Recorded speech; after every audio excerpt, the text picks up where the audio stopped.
আজকে আমরা শিখব যে খুবই জনপ্রিয় কিছু ইংরেজি শব্দ যা বর্তমান সময়ে খুবই প্রচলিত কি তোষামোদ করা, চাটুকারিতা বা পা চাটা। হ্যাঁ, বর্তমান সময়ে রাজনীতিতে পা চাটা জিনিসটা বা রাজনীতি কেন যে কোনো জিনিসের ভিতরেই পা চাটা জিনিসটা খুবই প্রচলিত। অতিরিক্ত প্রশংসা অর্থাৎ আমরা যে প্রশংসা পাওয়ার তার কাছ থেকে একটু ভালো হওয়ার জন্য বেশি প্রশংসা করি। তারপর তেল মারা, প্রশংসা করা, চামচামি করা। হ্যাঁ, আমরা এই শব্দগুলোর ইংরেজিটা জানবো।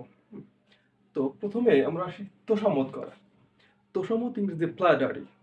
ফ্ল্যাটারি ফ্ল্যাটারি অর্থ তোষামোদ করা। তারপর চাটুকারিতা বা পা চাটা। হ্যাঁ, পা চাটা। হ্যাঁ, এটা হচ্ছে কি ফুড লিকিং। Food licking. হ্যাঁ, ফুড লিকিং। ফুড লিকিং অর্থ পা চাটা অথবা চাটুকারিতা করা, ফুড লিকিং করা। অতিরিক্ত প্রশংসা। আমরা কথা বলার ক্ষেত্রে উপরে বড় ঊর্ধ্বতন কাউকে যে প্রশংসা অতিরিক্ত সবসময় করতে এটা আমাদের অভ্যস্ত বাঙালিদের। তো সেই অতিরিক্ত প্রশংসা কি অ্যাডুলেশন।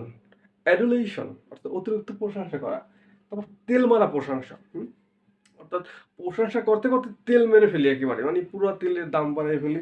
সে তেল মারা প্রশংসার butter up. Butter up. Butter, ওই যে বাটার অর্থ মাখন বা ঘি, সেখান থেকে বাটার আপ অর্থ তেল মারা প্রশংসা করা।